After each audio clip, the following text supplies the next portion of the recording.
Oh.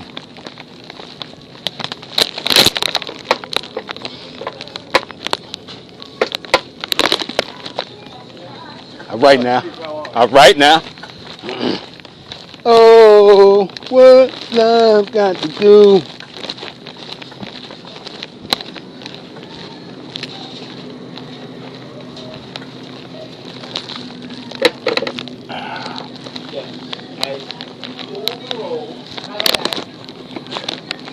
Let me see if I got enough for this. See if I got enough for that this morning. How you doing this morning?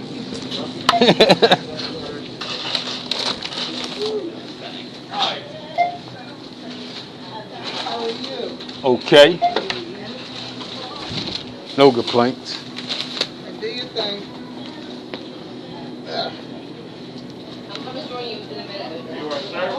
All right, I appreciate that. You're welcome. Have yourself a wonderful day. You too. Thank you.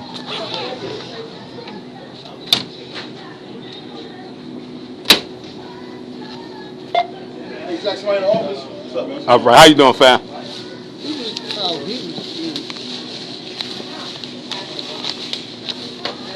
When you get back, I heard shift, you get some salsa. Salsa? Yeah. Oh, okay. Can't get rid of it. Yeah, the hers, man. We got a bunch of them. See the jars up there? Underneath there? Oh, okay, okay. 2117. 2117. Oh, you got it. So Oh, you yeah. right. Oh, yeah. I made sure of that. For real. I wanted to grab a few more things. That had to wait. The first is almost here.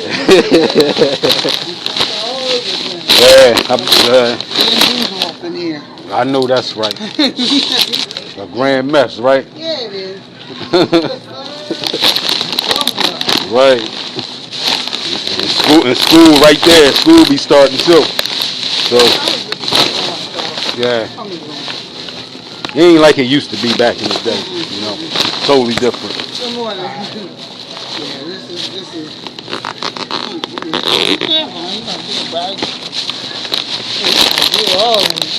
Right. That's why I said, you know what I'm gonna do? This is how I'm gonna do this.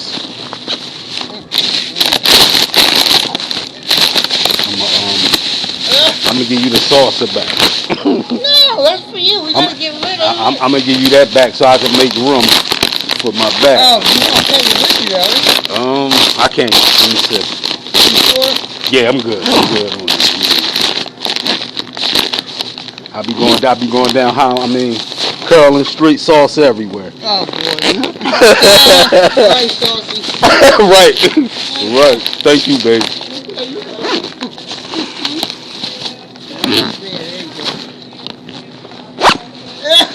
Look. What a fight. Look, on my way to Kensington.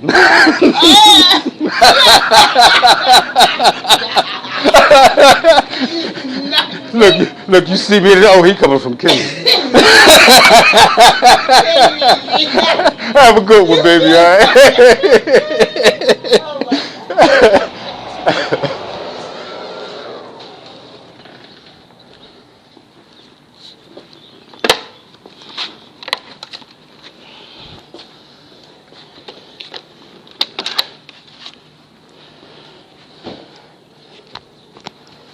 Good morning. Good morning.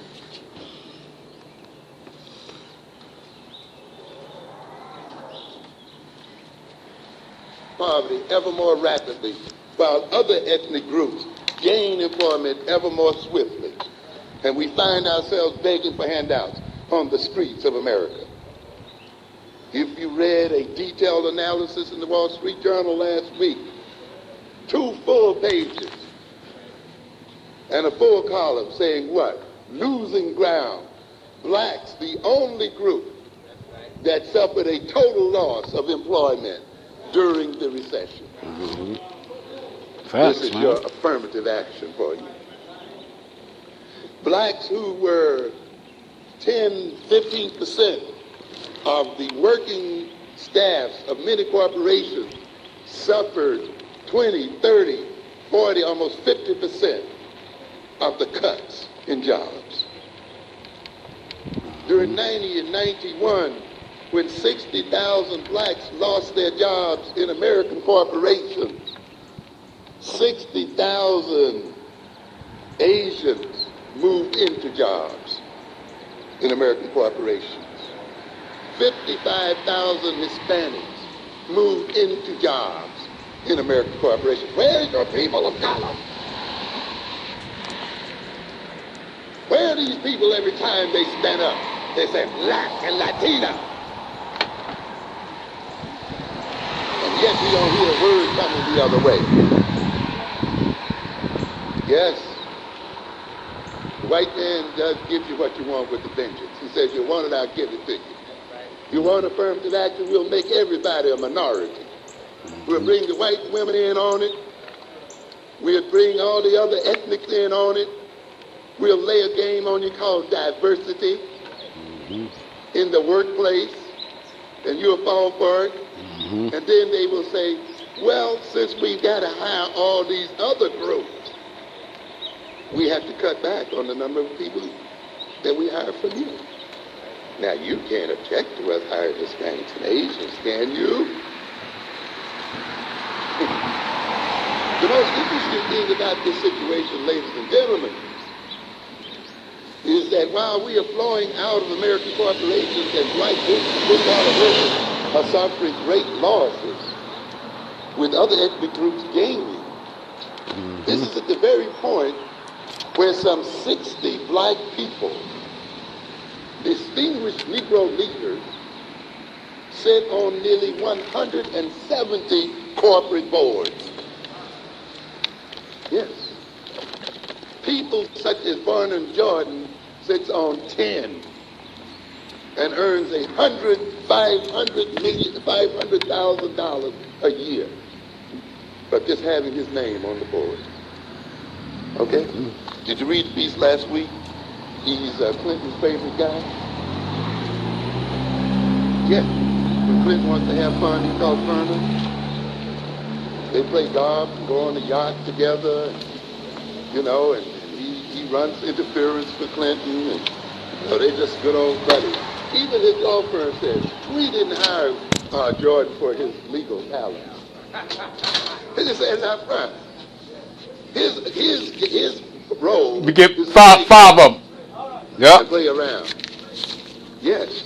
He wouldn't take an offer to be Attorney General because he could have more clout sitting in the position that he's in. And the other civil rights organizations are wondering, say, Vernon, when are you going to give us a break? When are you going to act in the interest of black folks? He said, but I'm out of the civil rights game now. So isn't it a paradox there? That at the very point where we are being kicked out of America's corporations, we have blacks sitting on America's corporate boards. Thank you, my brother. Thank you, my brother. Thank you. You too. Is that the reason perhaps we don't hear about? Oh, that's where you'll be back? That we are suffering? Is the situation? Okay. All right, thank you, my brother. People no longer complain, or they have had their mouths shut so that they no longer complain about our not being there, ladies and gentlemen. This is the result of affirmative action. Good morning. How you doing, brother? All right. The assimilationist program. 25 years after the initiation of black capitalism, black find their communities' markets dominated by aliens. Black business persons find they can't do business in America, nor with America. After 40 years of being America's moral conscience, there's a lot of Negroes like to brag about, blacks find their communities being devastated by immorality. After preaching love, race transcending love, they find themselves to be the most hated of races. For blacks in America, 30 years after having the ringing words, free at last, thank God Almighty, I'm free at last, America has become even more of a prison, sealing their bodies, hopes, and aspirations in the dungeons of despair. For African Americans all over, for African Americans, all the promises of the civil rights era have been betrayed. Everything has been reversed. The more black elected officials have been elected the worse off the black electorate has become. Yes. Black homelessness became a national scandal when a black man was appointed Secretary of Housing. The black community was overrun with AIDS, drugs, addiction, TB, and all sorts of diseases and maladies when a black man was appointed Secretary of Health. Black nations were overrun by the imperial armies of the United States when a black man was head of the Joint Chiefs of Staff. The more black judges appointed to the bench, the more black men became police commissioners and police officers, the more black men filled America's prisons. And black-on-black violence ravaged America's black ghettos. Let's look at it. The Honorable Supreme Court Justice, late Justice Thurgood Marshall, achieved greater victories in the United States Supreme Court as a lawyer than he did as a judge sitting on his bench.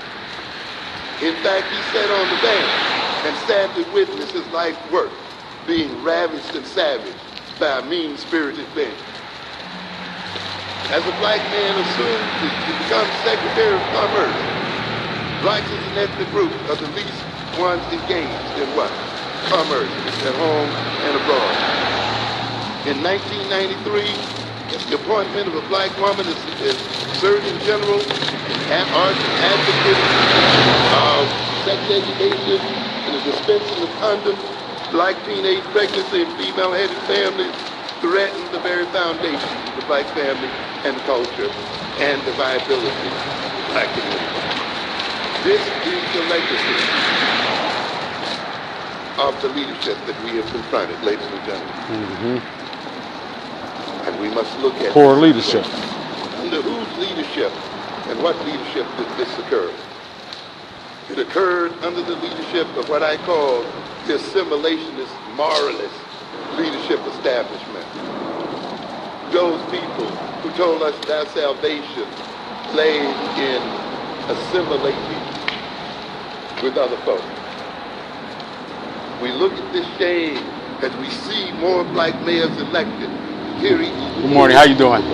All right, have a good one, all right? Let's look quickly at the federal contribution to certain large cities in America. In 1977, let's look at the amount that the federal government contributed to city budgets. And let's compare that to what they received from the federal government in 1985. Periods during which black mayors were presiding over some of America's cities. In 1977, New York City's budget, 19% of it was got from the federal government. By 85, it was only 9%. Los Angeles started with 18%. By 85, it was 2%. Chicago, 27% in 77, 15% in 85. Philadelphia, 20% in 77, 8% in 85. Detroit, 23%. Now in 85, 12%. Baltimore, 20%, 85, 6%. Pittsburgh, 24%, 85, 13%.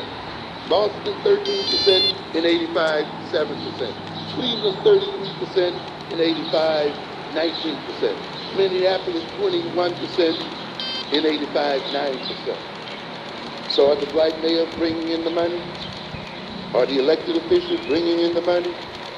As a matter of fact, what you have going on here, ladies and gentlemen, is a war against black cities.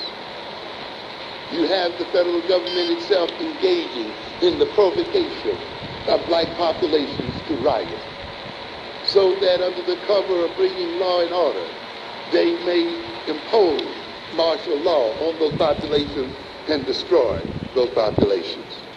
This is the kind of game that hides itself behind a bourgeois leadership. I wanted to tell you the other evening when I was over with Brother Roy about bourgeois radio. We didn't have time. Straight bourgeois. You have to recognize bourgeois one thing. YouTube channel. When we talk about the media in America, we look at who owns the media. You see, and we know that this media is owned by about 10 corporations that own about 80% of the media. Few companies owning over 200 cable companies and so forth. And you see the struggle now over who's going to own the cable operation, who's going to control communications in America. And we recognize then that those who own the media, because what? A free press only belongs to the person who what? Owns one. Okay? That obviously if the bourgeois element in America, and the ruling elite in America owns the media, then the media will be used by that class to carry out its programs and its ideologies. And it will use the media to try to brainwash and falsify the consciousness of African people. But while we look at that, we must look at the ownership of our own media. Yes? And see what class of people own that media. Then you can solve the puzzle as to why that media is always preaching to you about voting. As if voting was the only... Round of applause.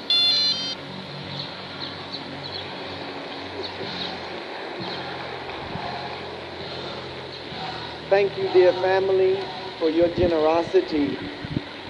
We have now come to that point in the program where we will hear a message from God. We look at that, we must look at the ownership of our own media. Yes? And see what class of people own that media. Then you can solve the puzzle as to why that media is always preaching to you about voting. As if voting was the only source of power in America. Because those people that own those stations achieve their social position and power through America's electoral system. That's why it's important to them. Because the class of people that own those stations and control those stations got their position through what? Electioneering and by being attached to the Democratic Party. And one thing that a bourgeois leadership and a leadership elite likes to do is to convince the masses that the masses can have their interests satisfied by satisfying the bourgeois' interests. And therefore, when they get elected to office, or they get high appointed office, they tell you, ain't we progressing? Doesn't that mean an advancement for black folk when they are the only ones who have advanced and you don't have a new nickel in your pocket as a result of their being in this position? And so they want to make you think that their election and their ability to wheedle out of the Democratic Party and the Republican Party's money that advance their economic interests represents an advancement for you. And therefore they fail to give you a true education as to what politics is really about in America. And power in America is not in voting. You have to understand that. Why? If you'd even review your own history, you would recognize that what you call your most significant victories were gained before you gained the right to vote in 1964 and 1965. Did you vote to get the vote? Huh? Recognize what you're going on here. But someone will tell you that there's no other way. But what did we say? Power in America is based in America's corporations, is determined by those who own the means of production and who own property. Mm-hmm. Power and property ownership go together in America. No property-less people, no people who own no productive businesses are in power in America. I don't care what kind of votes they have. And recognize this, that where the power is, you cannot vote them out of power.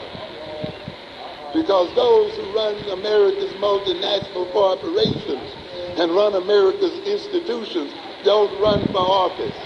They tell the people in office what to do.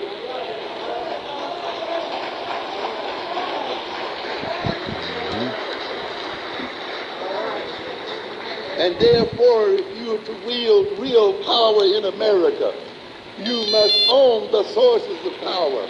And those sources mean the ownership of productive facilities and the ownership of property. And the control of major institutions and the ability to weld yourself together as a people and to control your consumption and to control your behavior in ways that you can exert your influence upon this system. But yet we get a medium that tells people, vote, go out. Good morning. How you doing?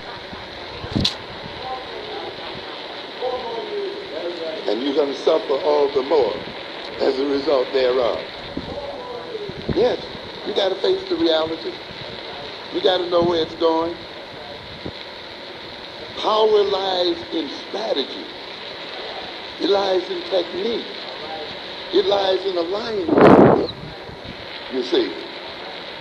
Why were blacks before they got to vote able to change the South? Through voting? Through alignments, through alliances, through control of their consumer rights. As you said time and time again, that to a great extent the civil rights movement was a consumer movement. It was a situation where blacks refused to spend their money in particular ways and in particular places. And by withdrawing their consumption, they were able to change the South before a single law was passed in their favor.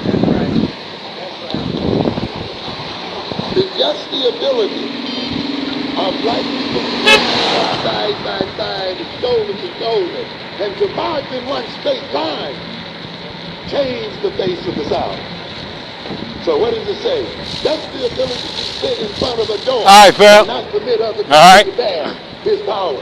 The ability to change yourself down is power, ladies and gentlemen. Ultimately, it means that power arises out of cooperation, out of alignment, out of strategy, and out of technique, and out of a sense of purpose and mission, and out of the ability to withdraw support. By voting in this system of domination in a way you legitimate your own domination as a people. You have to watch it. Let's learn where power is. That's what we're going to be talking about in Blueprint for Black Power. Where is it? We have this NAACP, this assimilationist, moralist leadership that sees the solution of black problems involving the assimilating with people. But I just got through telling you that blacks are now more segregated than ever. So if our power depends on assimilation, we're in deep trouble. Yes.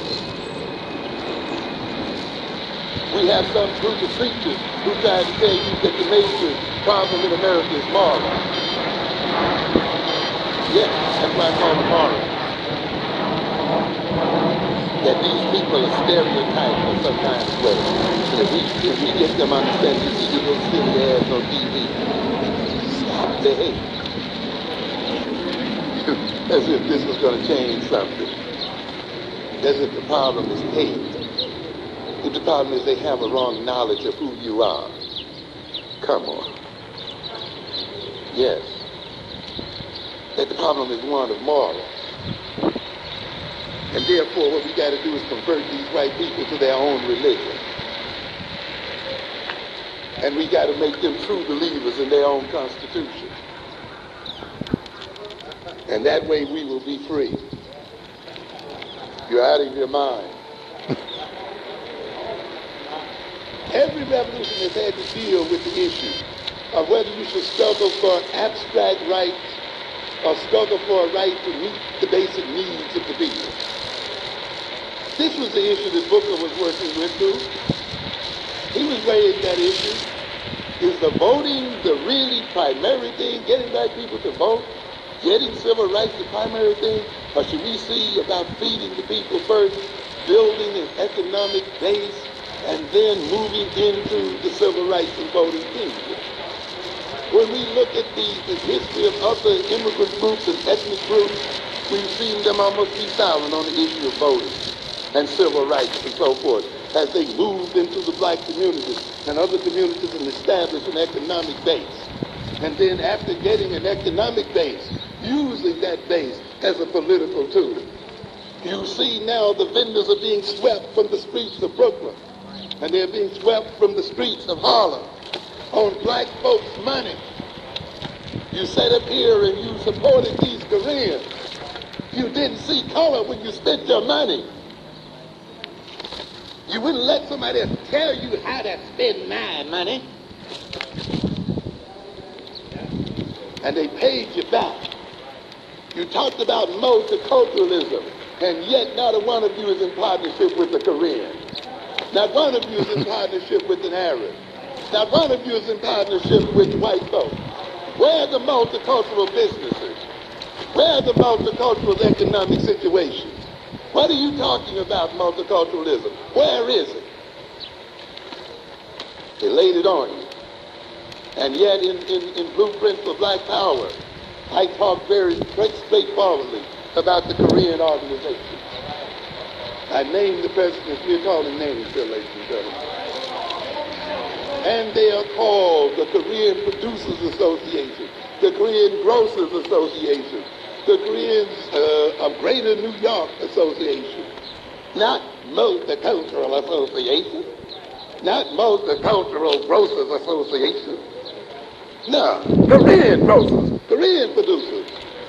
You understand? But we're the people of color. They're even buying your politicians. A month or two ago, they took a group of these Negroes from the Black Caucus to Korea. Wined them and dined them. Presented seminars about race harmony to them. So your own legislative people will become their cause and will be used by them to operate against your very interests because you were colorblind and you wanted to assimilate. Talk to him, brother. Talk to him this morning. In the New York Times, they told me up front, and we quote the dates and the places in Blueprint for Black Power. They stated very clearly, now we got the money. We want to now deal with that with politics. And they say that we're going to consider each mayoral candidate 3 demands. Did you read it? What are those 3 demands, they said? We want now to have a terminal market, a cooperative market that belongs to us as Koreans. So that they can control both the what? Wholesale and what? Retail end of the deal. We're not going to buy from the way that in the terminal market. That's what we want. And we're going to vote for mayors, and we're going to fund their campaign based on whether they can meet this demand. The second demand. Dr. Amos Wilson, y'all. Check Dr. Amos Wilson out. You can get his book on Amazon, Blueprint for Black Power. You also have other books too that you can purchase.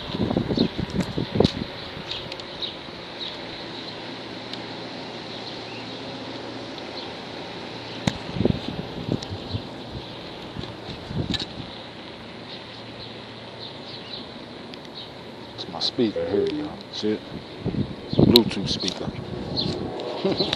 Got all the equipment, y'all.